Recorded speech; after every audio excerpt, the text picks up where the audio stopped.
Utos ba sa panahong Kristiyano ang tithes and offering?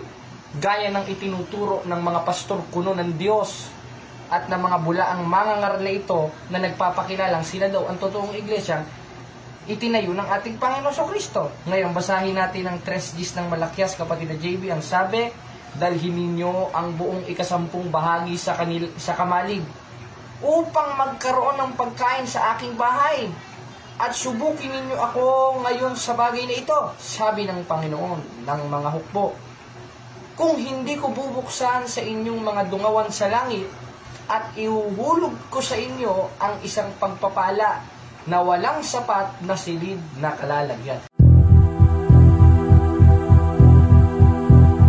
Dahil sa katotohanan ng ipinapangaral ng Santa Iglesia Katolika na hindi maitanggi ng mga protestante sa lungatang aral at bahayag ng mga pastor, ilalatag.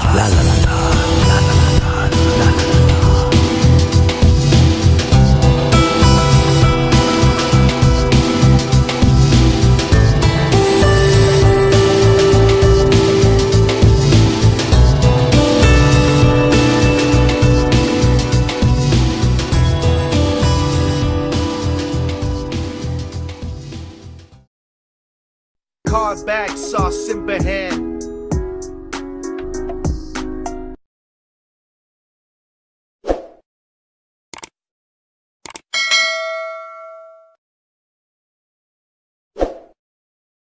At yan, magandang tanghali, gabi sa ating mga kapatid. At kasama natin si kapatid na JB, bumiyahe pa dito sa Manila para ating talakayin, kapatid na JB, yung sinasabi ng mga pastor ng PMCC at mga born again na kinatuparan ng ikalawang Timoteo 3:1 hanggang 5. Ang sabi ni Pablo, datapot alamin mo ito, sa mga huling araw ay darating ang panahong mapanganib. Aba, meron palang pinagpapauna si Apostol Pablo na darating pala ang panahong mapanganib, sapagkat ang mga tao ay magiging maibigin sa kanilang sarili, maibigin sa salapi. Nasa paglago na tayo ng kaalaman, 12:4 ng Daniel, kaalinsabay nung panahong mapanganib.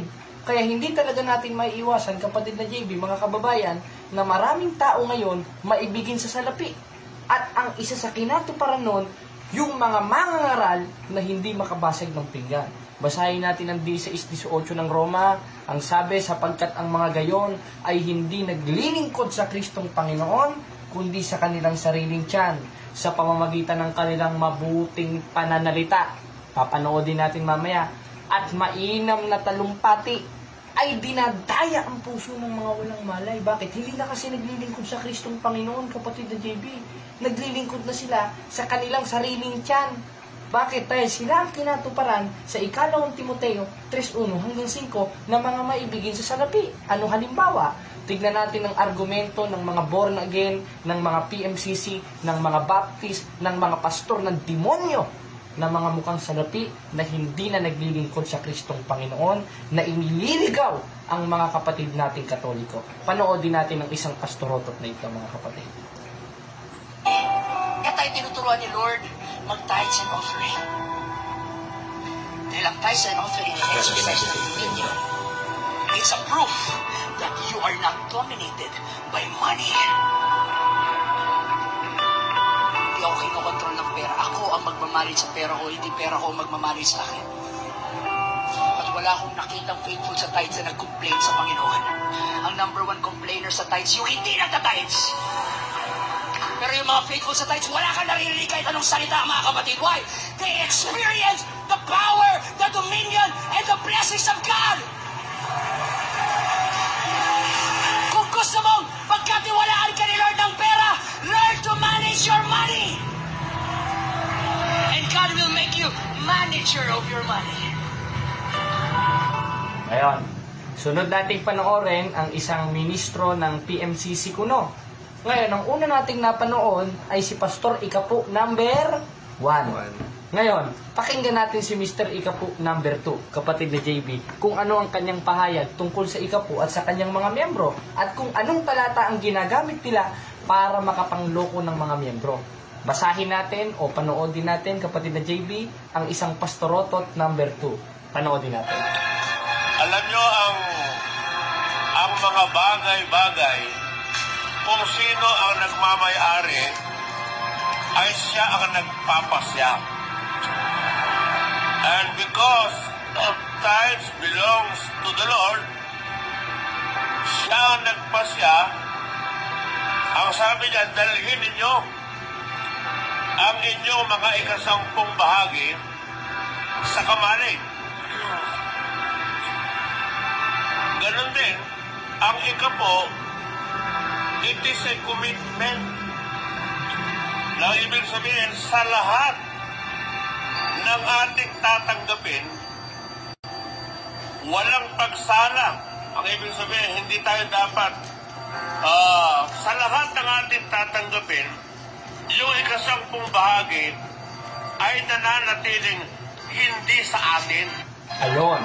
Ngayon, ikinotes ni Ikapo number 2 o si Pastor Ikapo number 2 yung 3 gis ng Malakias. Ngayon, pag-aaralan natin mga kapatid, utos ba sa panahong Kristiyano ang tithes and offering gaya ng itinuturo ng mga pastor kuno ng Diyos at ng mga bulaang mangangaral na ito na nagpapakilalang sila daw ang totoong iglesia itinayo ng ating Panginoon sa Kristo. Ngayon, basahin natin ang 3 gis ng Malakias, kapatid na JB. Ang sabi, dalhin ninyo ang buong ikasampung bahagi sa kamalig upang magkaroon ng pagkain sa aking bahay at subukin ninyo ako ngayon sa bagay na ito, sabi ng Panginoon ng mga hukbo. Kung hindi ko bubuksan sa inyong mga dungawan sa langit at ihuhulog ko sa inyo ang isang pagpapala na walang sapat na silid na kalalagyan. Kaya yung mga pastor, yan kautos ng Diyos. Amen. Praise the Lord. Hallelujah. Mag-speaking tongue pa sila. Kasi karakalalang. Yan ang utos sa 3 gis ng Malakias na maglagay kayo sa kamalig ng ikasampung bahagi at utos daw sa panahong Kristiyano ito. Teka muna, pastor. Alamin muna natin yung subject of the sentence na inutusan yan. Mga Kristiyano ba o mga Israelita? Tanong, para saan ba kaya isinulat ang aklat ng Malakias? Basahin natin sa unong-uno ng Malakias na hindi naintindihan ng mga pastorotot na ito. Basahin natin, ang hula na salita ng Panginoon sa Israel. Aba, sa Israel pala inutos ito sa pamamagitan ni Malakias. Therefore, yung utos sa 3 gis ng ikalawang kronika na siksik, liglig, umaapaw ang ibabalik ng Diyos at yun ay pag nagbigay ka ng ikasampung bahagi mo sa kamalig, utos pala at hula pala yun sa Israel. Ngayon, kaninong sakop na kautusan yon? Basahin natin ang 4:4 ng Malakias.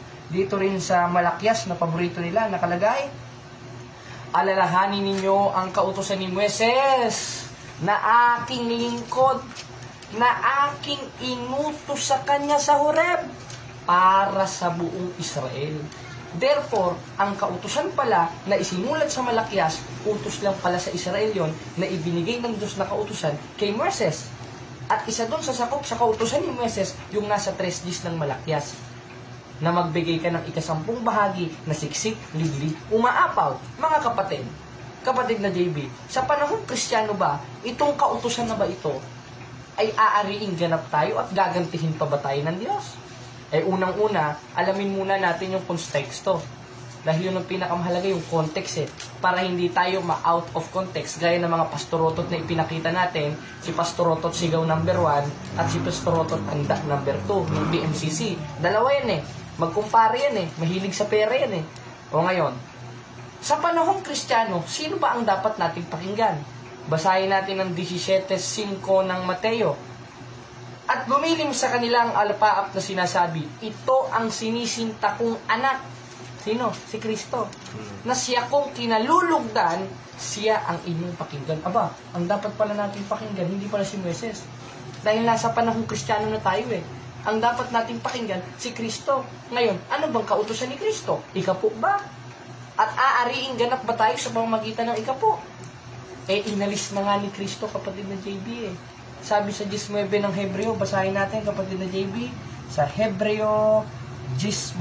Ito ang sinasabi mga kapatid sa sulat ni Pablo, kapatid na JB, babasa. Saka sinabi niya, narito ako'y pumaparito upang gawin ang iyong kalooban. Inalis niya ang una upang maitatag ang ikalawa. Inalis niya pala ang una, kapatid na JB, upang maitatag ang ikalawa. Tanong, ano yung ikalawang utos na yon na sa panahong Kristiyano, yun ang susundin natin. Sabi sa 15:2 ng unang Korinto, sa pamamagitan ng ligtas tayo. Kung matyaga natin iingatan ang mga salitang inutos sa atin. Tanong, ikapu ba yun? Tithes ba yun?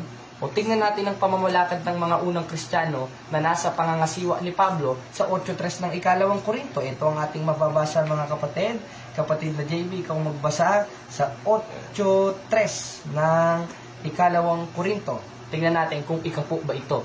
Sapagkat ayon sa kanilang kaya, ay nagpatotoo ako. At higit pa sa kanilang kaya, ay nagsiabuloy sila sa sariling kalooban. ayun, letra por letra. Saan nagsiabuloy? Higit pa sa kanilang kaya. Ibig sabihin ng higit pa sa kanilang kaya, hindi first percent yun, hindi second percent yun, hindi third percent yun, hindi 10% yun. Higit nga sa kanilang kaya. At pag tinuloy natin yung bersikulo, nagsiabuloy sila sa sariling kalooban. Sa Portuguese, voluntariamente o voluntariamente. Basahin natin ang 9:7 na ikalawang Korinto, sabi, basahin natin, kapatid na JB, sa 9:7 na ikalawang Korinto. Magbigay ang bawat isa ayon sa ipinasya ng kanyang puso. Huwag mabigat sa loob dahil sa pinipilit. Magbibigay pala tayo ayon sa pasya ng puso. Hindi ayon sa pasya ni Pastor Sigaw number 1 at ni Tandang Pastor number 2. Dahil sila mismo nagtuturo sa mga miyembro nila na mag-ikapu at kung magkano ang ibibigay mo. Samantalang ang kautusan ni Kristo na ipinasulat niya sa mga apostol, voluntary. Magbigay ang bawat isa ayon sa ipinasya ng kanyang puso. Tanong, ikapu ba? Hindi nga eh. Inalis niya na nga ang une. At balikan natin yung argumento kanina sa 3 ng Malakias, utos pala sa Israel. Dahil naisulat ang Malakias, sa uno-uno ng Malakias, hula sa Israel.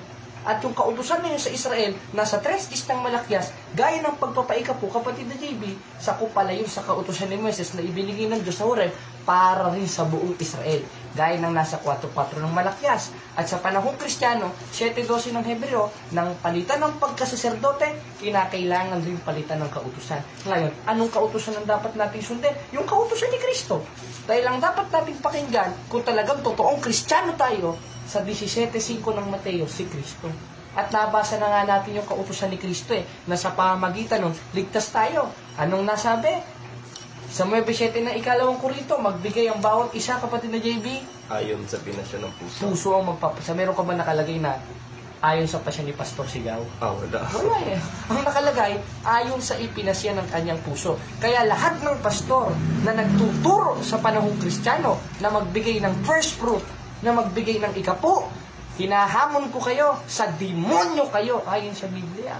Sa demonyo kayo, dahil mismo kautusan ni Kristo ay tinatakwil ninyo eh. Dahil ang pagtatakwil kay Kristo, 12:48 ng 1, pagtatakwil sa kautusan ni Kristo. At isa dun sa kautusan ni Kristo na ipinalit niya dun sa unang kautusan na inutos sa Israel, sa 4:4 ng Malakias, 19 ng Malakias, yung magbigay ng bawat isa ayon sa ipinasya ng kanyang puso. Dahil kaya wala naman ang pakialam ng Diyos dun eh. Magbigay ka ng unang po, ikadalawang po, ikatatlong po, ikaapat na po, ikalawang po. Nonsense na sa Diyos sa panahon ngayon yun. Dahil sakop sa kautusan ni Moises yun eh. Basahin natin ang 13:39 ng Gawa, kapatid na JB. At ito ang sinasabi. Pabasa natin sa kapatid na JB. 13:39 ng Gawa. Ito ang sinasabi. At sa pamamagitan niya, ang bawat nananampalataya ay inaaring ganap.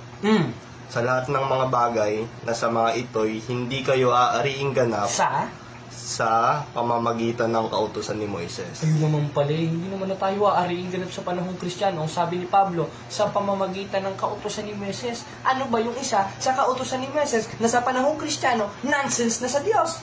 Yung inutos ng Diyos o ibinigay niya kay Moises sa Horeb, sa 4:4 ng Malakias, para sa buong Israel. At isa sa kautusan na yon, yung nasa 3 ng Malakias na pagpapaikapu.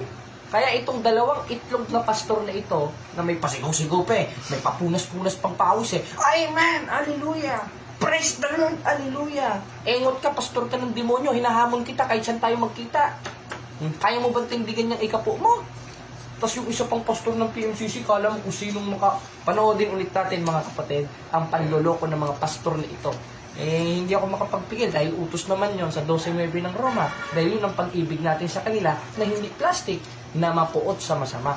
Kaya napatunayan natin sa gabing ito o sa umagang ito, madaling araw na ito, at shout out rin sa mga nanonood sa atin ng mga OFW, napatunayan natin mga kapatid na sa panahong Kristiyano, nonsense ng ikapo dahil ang utos, magbigay ang bawat isa ayon sa ipinasya ng kanyang puso. Kaya tamang-tama yung ikalawang Timoteo 3:1 na darating sa panahong mapanganib ng mga bulaang propeta mukhang pera, yung mga pastor ang kinatuparan niya, kapatid ni JB. Klaro-klaro O panoodin ulit natin ang pastor ng demonyo na ito. Kaya tayo tinuturuan ni Lord mag-tithes and offering. Dahil ang tithes and offering ay exercise ng dominion. It's a proof that you are not dominated by money. Hindi ako kinokontrol ng pera. Ako ang magmamanage sa pera. Paano hindi kinokontrol ng pera, pastor? Kung hindi ka kinokontrol ng pera, hindi ka magtuturo ng pera. Dahil ang dapat nating ituro, 15:2 ng unang Korinto, 28:20 ng Mateo, yung dapat ganapin sa panahong Kristiyano, at isa doon, hindi yung tithes. Di mukha kang pera. Hindi niloloko mo sarili mo, kung baga dumura ka pa tapos dumalan sa pagmumukha mong pastor ka.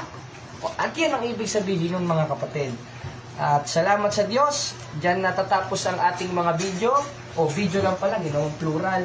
At magtatapos ang ating video sa isang kanta, Humayot Ihayag.